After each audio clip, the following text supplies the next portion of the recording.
What's up, everybody, and welcome back to Timothy Hannick. Well, just going based off what I was talking about, the dead animal as it walked into the ditch and, died again. Going off of the word died, there was one day I went out to burn the trash and I blew up my face with gasoline and a lighter. My grandma had to call the ambulance to come get me because I burned my hair on my head, burned my eyelashes and my eyebrows off. I ended up with first-degree burns all over my face, so I was in pain for that for a week. A doctor told me that I was lucky to be alive because if I didn't scream when I blew up my face, then I would have gotten stuff from the gasoline in my lungs and it would have destroyed my lungs, and then there wouldn't be anything that they could do to save me. I'm going to put my pen here. Alright, let me explain this real quick, because that probably was way too slow and hesitant for you guys. I just woke up from a nap. Let me just explain this real quick. I had a little box, alright, pretty much something like this, maybe a bit taller, but like a mac and cheese box. I filled a quarter of it up with gasoline and went in there with lighter, and it all kind of, just the way it was all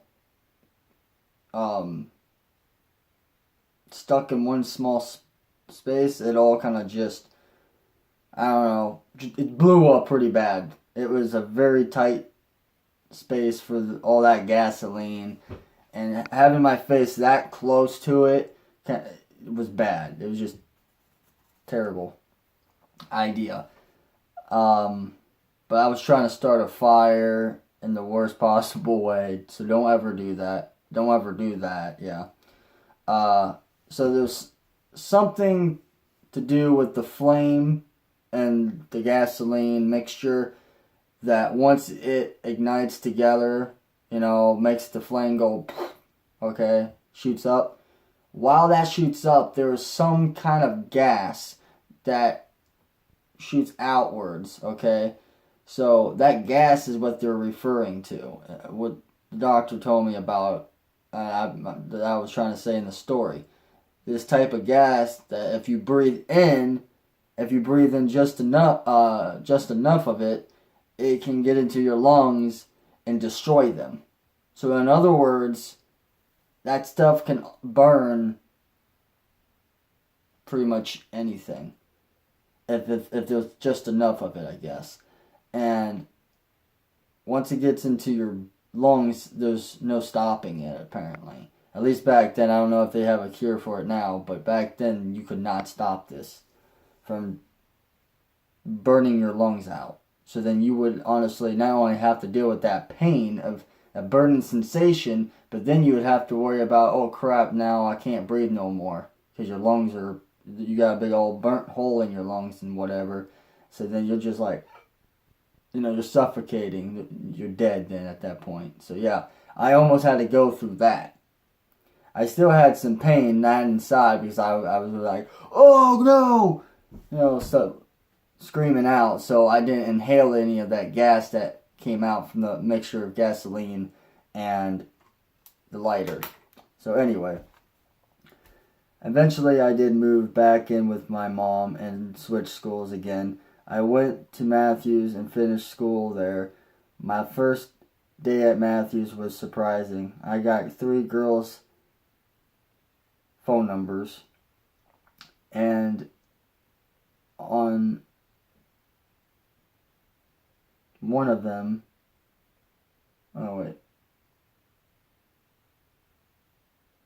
and one of them asked me to homecoming. See, I won't Oh, wait. I went to the dance with Kim Shinbora, which is my first fiance, and we were together for 2 years and 11 months and 3 weeks exactly. Yeah. I asked Kim to marry me 1 year after we got together. Then over time, I took her virginity. I did make. I did move back in with my grandma at this small one-bedroom apartment down the road from the trailer park. Therefore, from where I'm living right now, right down the road is where my grandma used to live before she passed away. Okay, so I met this man named Randy. He was a big guy that knew martial arts, karate, and aikido. He showed me his black belts and taught me how to self-defend myself, which is really fun to learn. Which, yeah, it is. It's just something that I got into. That doesn't mean all of you guys will be able to do it. And, well, as far as doing it, you can do it, but you need a little bit of flexibility. Something I'm not flexible at all whatsoever now because I haven't done anything, no practice, no nothing for a very long time. So yeah, I'm out of practice. I'll get back into it after cancer's over. So anyway, after Randy moved out, I met my best friend Steve Kish, which is a MMA lightweight boxer. He taught me how to box and later on in my life taught me other fighting styles. Back when I was going to Green Community Church, I had a messed up experience. Everyone got told to come up and hold hands, to pray. I was the last one to get up there because I felt heavy and weak. Alright, now before I continue this, there's a fair warning. Here's another impossible thing to believe. There are some people out there that believe in demons and stuff, okay? So if you believe in demonic crap, there you go. And I'm not trying to call this crap because it's not true. I'm saying it's crap because that's honestly how a lot of you are going to think and feel about this. So anyway, let's continue. Just warning you that this is going to be impossible to believe for most of you. When I took two people's hands, the heavy pressure got worse, fast. I passed out and saw nothing but darkness. A ring of fire spread all around me, and I had nowhere to go. I looked up and saw a light, then saw a giant hand reaching out to me. A spot in the ring of fire opened up so I could get out. So I began to run towards the giant hand, which I believe was God's hand reaching out to me. About a week or two after that happened, I started feeling angry for no reason, and the anger grew stronger by the day, until one day something came over me and took control. But my body, took control over my body. I ran off. I ran through the girl I lost my virginity to. I tackled her down to the ground, got back up, and ran off again. My voice got deeper and my body became weak to the point that I had to sit down and relax. Alright, so real quick, explain this stuff. In other words, I'm possessed. I still have the demon within inside me. Yeah, there are people, if you go on YouTube and type in possessed people, you will most likely find a crap ton of videos of people randomly doing evil acts or really strange things because they've been controlled by an evil spirit. One of the many things you will automatically find is a girl playing a board game or whatnot, and randomly starts laughing and shaking her arms and legs like this, and then falls back, and everybody around her starts freaking out, going, "Are you okay? What's going on?"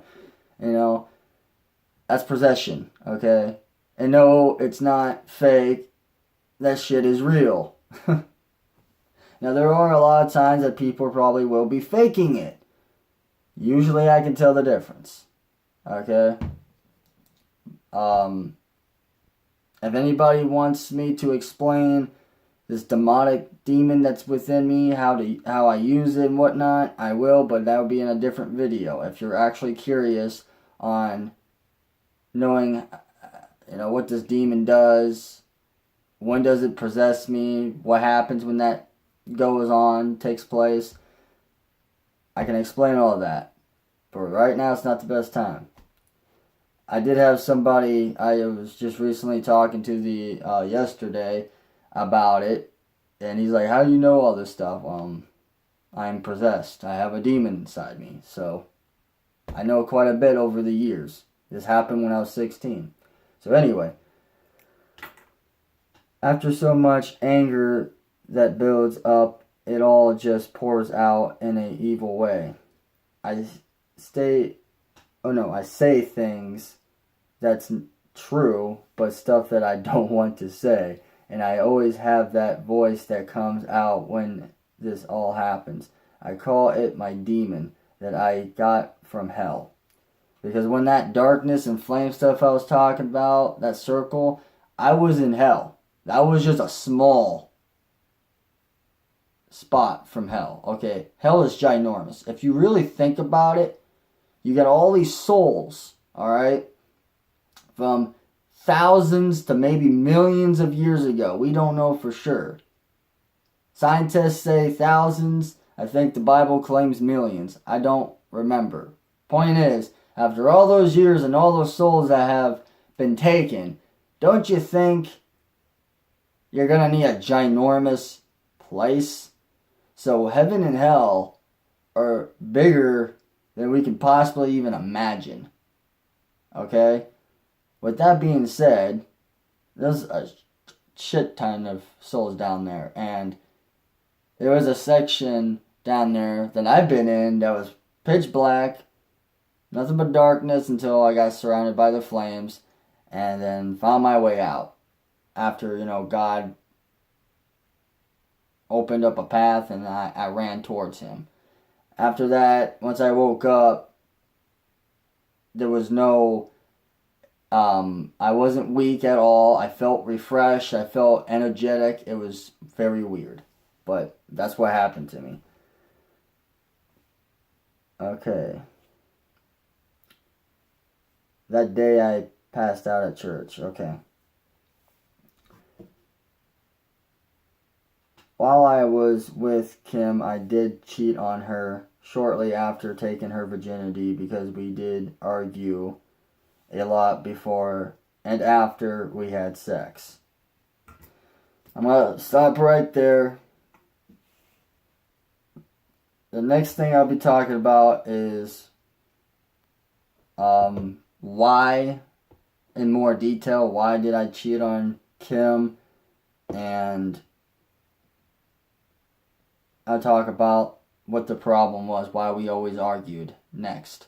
So stick around for the next part of the story, and hopefully it will be the last, but I can't make any promises. There's probably going to be 2 more after this. So if you enjoyed this one, hit that like button. If you have any questions about the demonic stuff, the demon stuff, go ahead to the comments below and ask any questions you want. I'll get to it as soon as I can.